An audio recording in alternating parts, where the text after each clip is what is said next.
Fala aí, ô fela, beleza? E aí, ficou apreensivo com o desenrolar dos fatos do primeiro capítulo? Pois é. Então, imagina nós todos do grupo lá vivenciando essa situação. Mas vamos direto para a continuação da história. Enquanto isso, não esquece aí da inscrição, do sininho e vai avaliando se vai deixar um like aí no fim. Ô Lu, puxa logo o vídeo aí porque a turma está curiosa para saber como é que acabou essa confusão toda.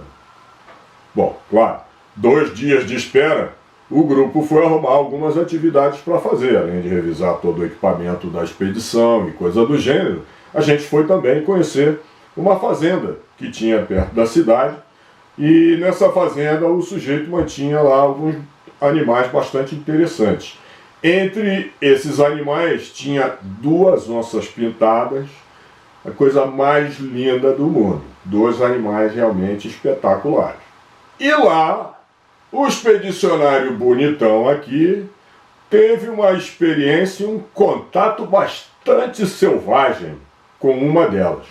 Mas tirei de letra, eu contei para todo mundo que eu tenho nervos de aço e que eu estava tranquilo. Não, suspender a cabeça pra não aparecer aqui. Deu pra tirar? Não tá gravando aí. Filma ele tirando leite. Fica daí você filma ele tirando leite da onça ali. Tá filmado, tá filmado. Vídeo cacetada. Olha o Trovão arrepiado, olha lá, olha lá. Disse que podia. Trovão, você tá meio pálido. Que Eu tô tremendo inteiro, malandro. E outra coisa, ali a gente aprendeu também que se você for fugir de uma onça, não adianta subir numa árvore não, tá? Dá uma olhadinha na habilidade que a danada tem pra ir atrás de você, olha lá. Tá, cara, olha só que sensacional. Bom, Fela, com o problema aparentemente contornado, nós seguimos então para uma fazenda da região, chamada Fazenda Sayonara, que fica nas margens do Rio 7 de Setembro. Ali então, o grupo, como planejado, se dividiu.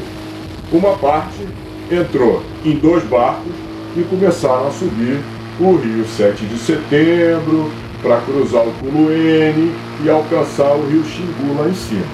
A ideia, como no plano original, era passar por diversas aldeias, como por exemplo a dos Calapalo, e chegar no destino que era a aldeia dos índios Cuicuro, já lá em cima no Xingu.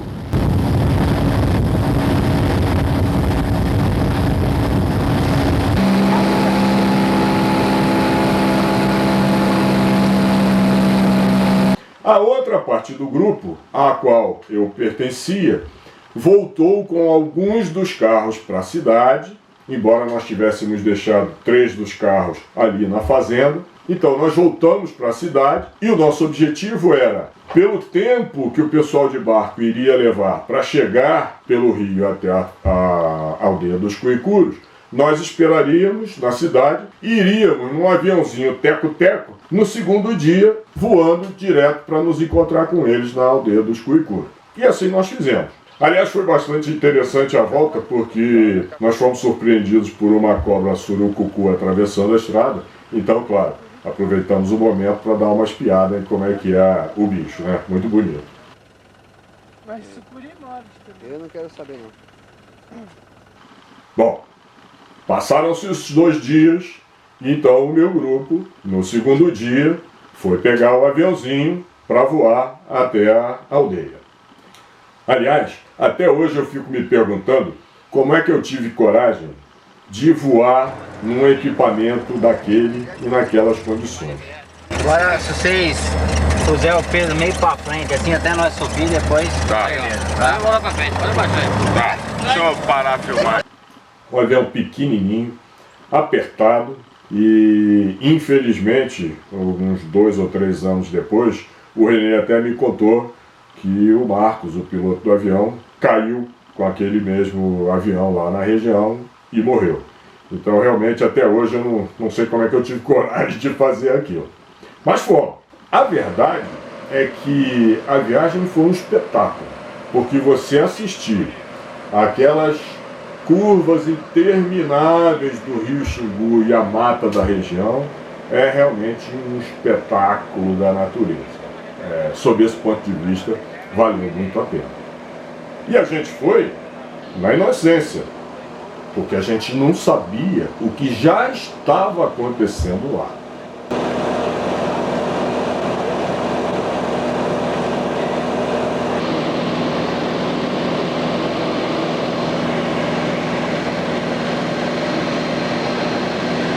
Pois bem, pousamos na aldeia. Quando nós chegamos, o cacique já nos recebeu dizendo: tem problema, vocês não podem voltar, tem que falar com o Renê, vamos embora. E aí o terror começou a tomar conta do nosso grupo. Porque exatamente na hora que nós chegamos, a gente já recebeu a notícia de que a gente não ia poder voltar.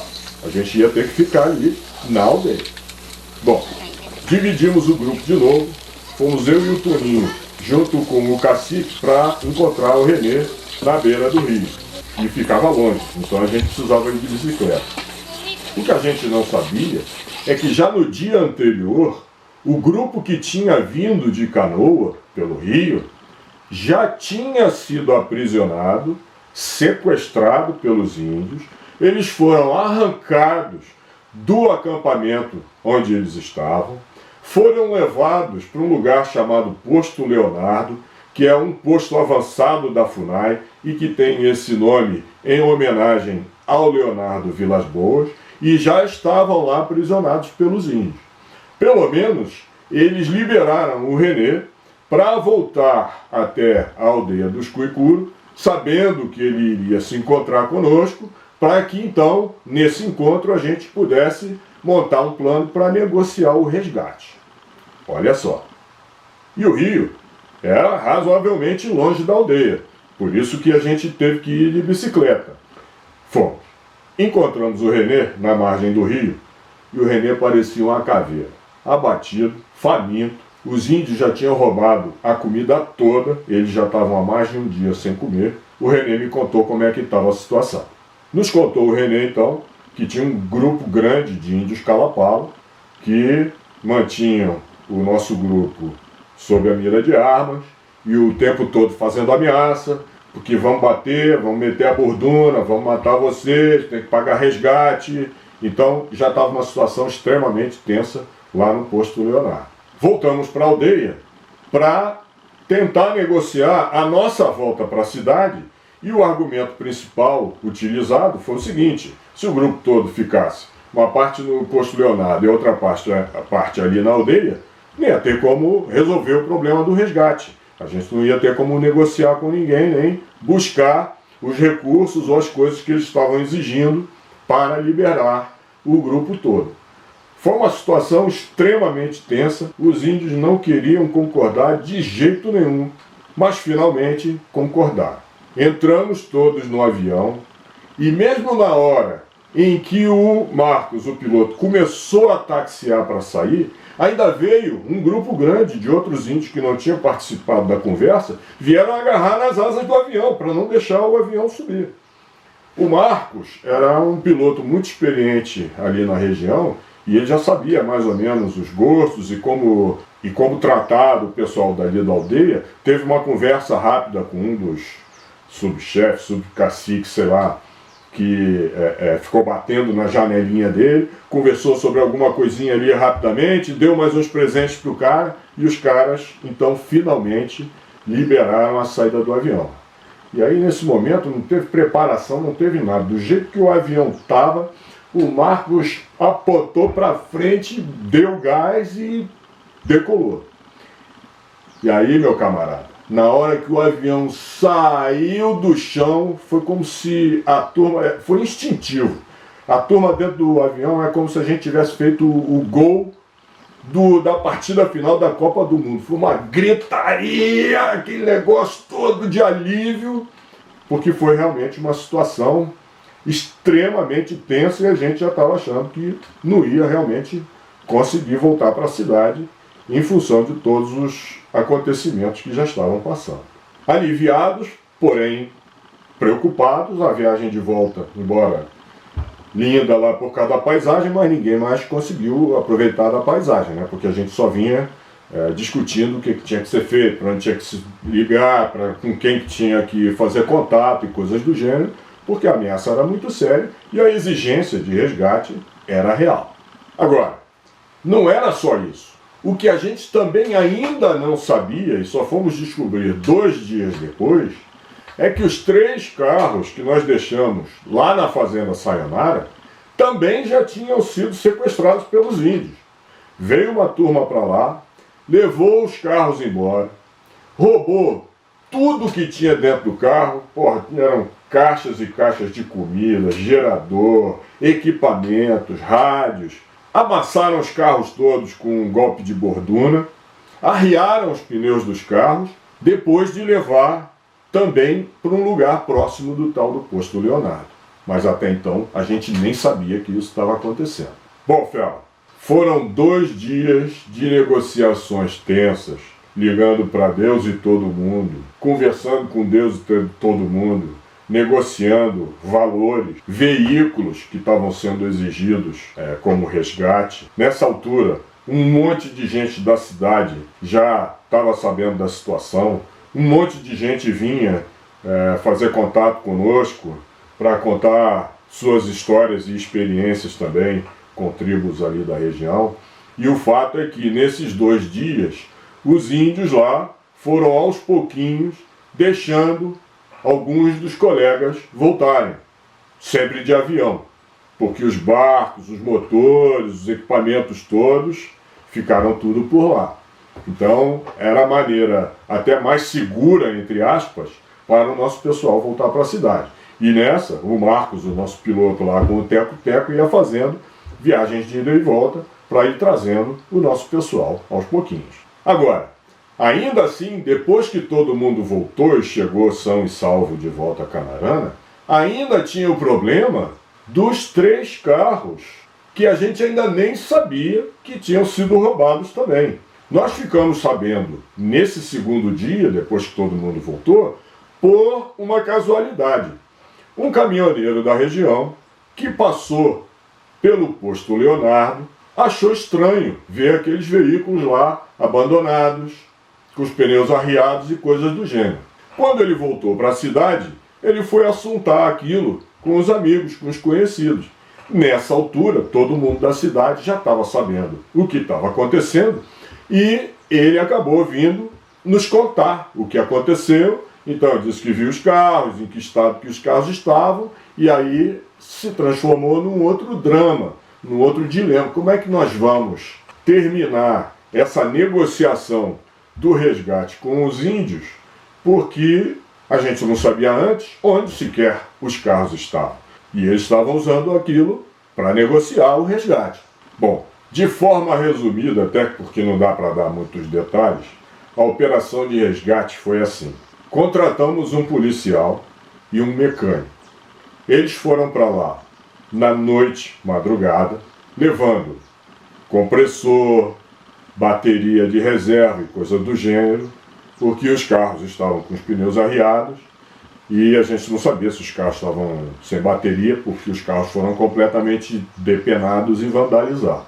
Eles chegaram lá, tinha algum movimento, a gente sabe que foi preciso dar alguns tiros, mas eles conseguiram trazer de volta só 2 dos 3 carros, porque o 3º carro tinha sido escondido num lugar ainda mais remoto, mais escondido.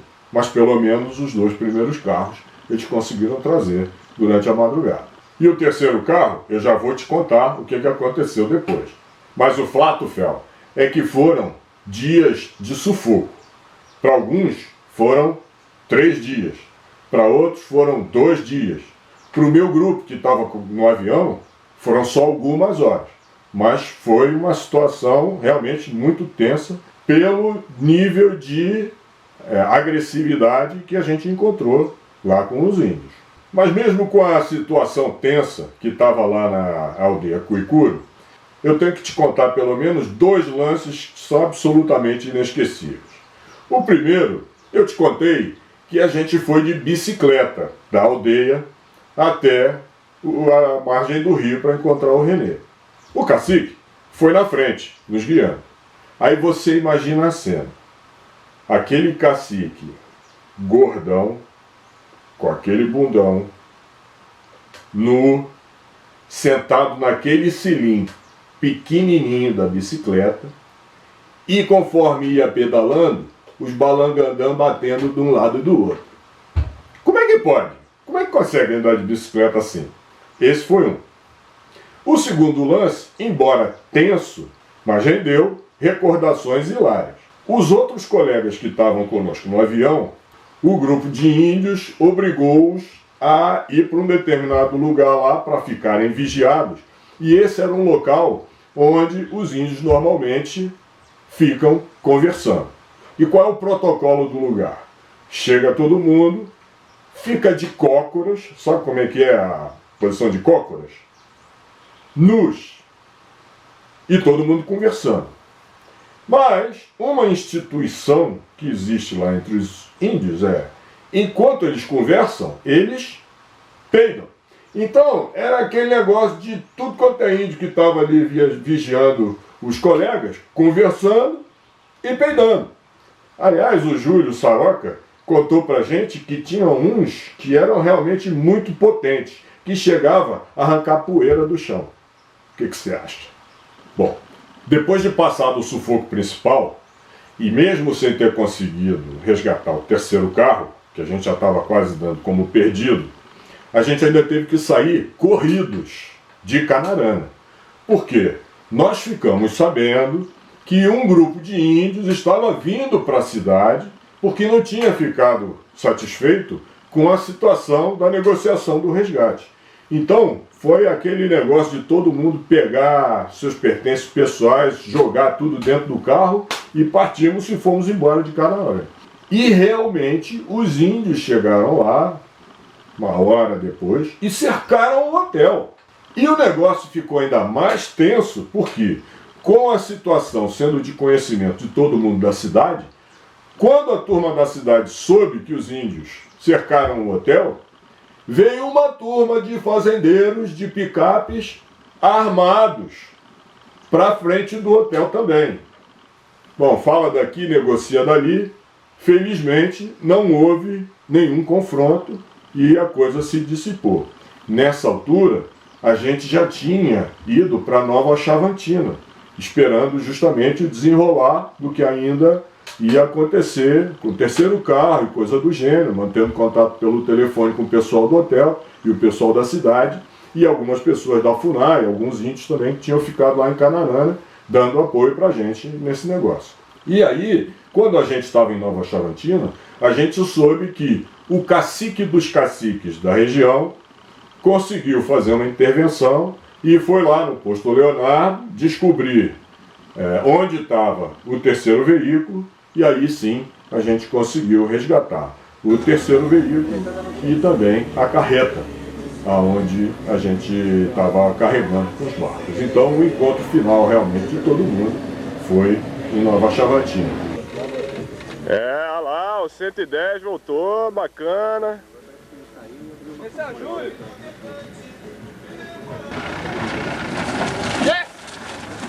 Voltou a tranca, hein, meu? Tá bonito, tá porrada? Bordou, né? Sai da frente. Todos estão marcados de bordura. Parabéns, hein?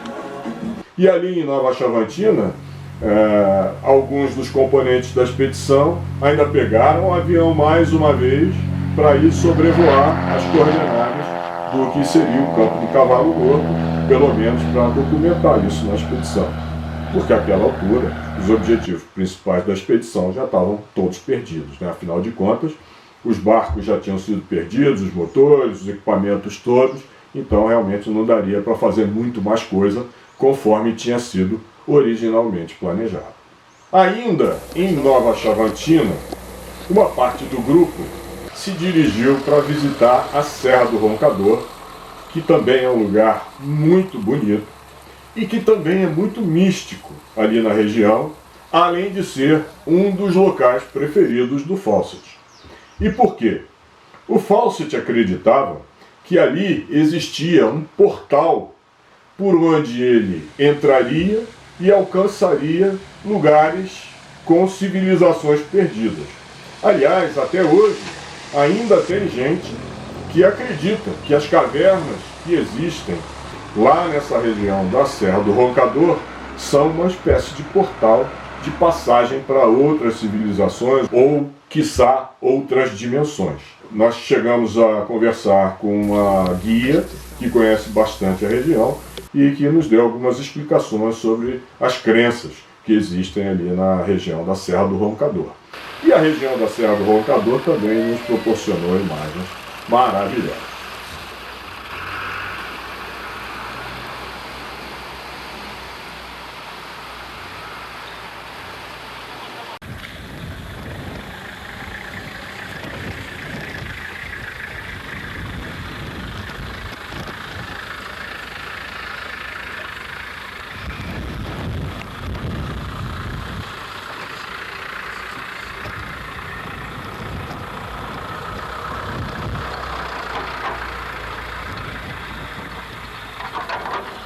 Agora o fato, Fela, é que enquanto a gente esteve ali nesse sufoco, nos dias que durou o sequestro, o assunto rendeu reportagens nos maiores jornais do país. No final desse segundo capítulo, eu estou disponibilizando para você, no link que está lá embaixo na área de descrição do vídeo, vários materiais que saíram na mídia daquela época. E por que a coisa rendeu tanto em termos de mídia? Não foi só por causa dos objetivos da expedição, mas também pelo fato de que nessa segunda metade da década de 90, a região ali do Xingu vivia em conflito. Era guerra de tribos, eram esses problemas aí de disputa de poder pelas novas fundações. Tanto é que uns 2 ou 3 anos depois, eu tentei pesquisar, mas eu não me lembro muito bem quando foi, um ministro do governo, naquela época, também ficou sequestrado por alguns dias ali na região do Xingu, por índios rebelados que faziam lá as suas exigências, com ameaças de golpes de borduna e tal. Foi manchete em tudo quanto era jornal e telejornal do país. Então, era uma região que realmente estava complicada na época. Existiam muitos casos de cobrança de pedágio que não existia nas estradas que passavam próximas a algumas aldeias, algumas tribos. Então, era um período em que a região estava com muitos conflitos. Bom, terminada a aventura, o grupo se desfez e o pior mesmo foi voltar para o trabalho. A turma do trabalho preparou cuidadosamente para mim uma recepção bem indígena, incluindo um baita de um índio bem dotado que eles colocaram a figura como fundo de tela do meu computador. É mole? E aí, as perguntinhas eram todas do gênero, né? E aí, você se apaixonou lá no Xingu? E o teu índio? Ele te ligou? Ele te mandou uma cartinha? Você quer voltar? E isso eu tive que aturar durante um bom par de dias lá da turma do trabalho. Bom, Fela, como você viu, durante o vídeo eu te mostrei alguns pedaços de reportagem, algumas fotos, te contei várias histórias. E como é que isso foi possível? Porque desde antes de começar a expedição eu já tinha resolvido que eu ia anotar de alguma forma as coisas que iam acontecendo. Porque, no meu caso, conforme o tempo vai passando, a gente vai acabando e se esquecendo dos detalhes, das coisinhas que aconteceram e tal. E eu não queria perder nenhum detalhe, porque eu sabia que, no mínimo, mesmo sem essa confusão toda do sequestro, eu achei que iria ser uma experiência incrível, até pelo objetivo histórico da expedição. Então eu já levei comigo um notebook na época que eu ligava na bateria do meu carro, e toda noite eu fazia lá minhas anotações e tal, e o pessoal da expedição acabou se interessando, achou a coisa legal e acabou ajudando, me lembrando de fatos que tinham acontecido durante o dia ou o dia anterior, ou como o grupo nem sempre estava junto o tempo todo, então eles contavam coisas que aconteciam no grupo ao qual eu não estava, para que eu pudesse incluir nas minhas anotações, e acabou que isso virou um livro, que eu chamei de diário. É esse livrozinho aqui, da onde eu tirei alguns trechos que eu comentei contigo no início. Se você se interessar eu tenho uma versão PDF desse livro, cujo link está colocado aqui na área de descrição do vídeo. Então ela está disponível para quem se interessar, pode baixar, pode ler à vontade, até porque esse livro foi uma produção independente e você não vai encontrá-lo em livrarias. Eu não cheguei a negociar com nenhuma editora. Então fica à vontade, entra lá na área de descrição do vídeo e lá, além do livro, tem uma série de materiais, como eu comentei, das reportagens que saíram na época a respeito da expedição. É isso, Fel. Como eu comentei lá no início do primeiro capítulo, essa foi, de longe, a maior aventura que eu passei nessa vida de 4x4. E por isso mesmo é absolutamente inesquecível. Eu espero que você tenha gostado. Se você gostou, não esquece de deixar o teu like aí. Não esquece de olhar os documentos que estão disponíveis na área de descrição aqui do vídeo. E até o próximo vídeo. Um abraço.